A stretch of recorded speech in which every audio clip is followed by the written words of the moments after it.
Léonard de Vinci disait beaucoup que les détails font la perfection et la perfection n'est pas un détail. Mais à aucun moment on perdra cette identité savoyarde qui nous est très forte. La culture de nos montagnes, c'est aussi tous ces meubles qui existent depuis très très longtemps. Et quand vous chinez et que vous trouvez un coffre qui est du XVIIe ou du XVIe siècle et qu'il est en bon état encore, ou moins en bon état, mais qu'on va faire retaper, et ça a vécu. Donc ça va bien chez nous parce que c'est une maison qui a déjà vécu un peu. C'est ça la force de notre maison, c'est que dans 300 ans, 400 ans, je pense qu'elle sera toujours là. Les gens sont sensibles à ça, hein. Ils sont sensibles à ce patrimoine. Et voilà, un patrimoine comme on a nous, il faut le garder.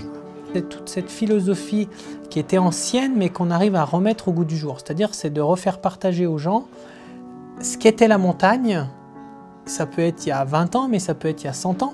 Parce qu'on a découvert que finalement il y avait des produits qui étaient endormis et qu'on pouvait remettre au goût du jour.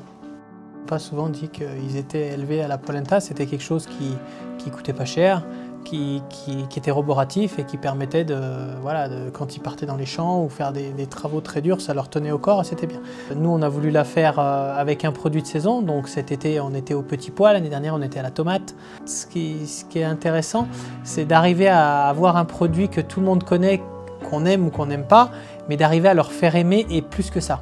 C'est-à-dire que quand ils mettent la première cuillère dans la polenta, il faut qu'ils lèchent l'assiette jusqu'à la dernière cuillère pour se régaler avec tout ça. C'est toujours de la montagne, c'est toujours autour de nous, c'est toujours la Savoie et c'est ça l'identité de notre cuisine, quoi.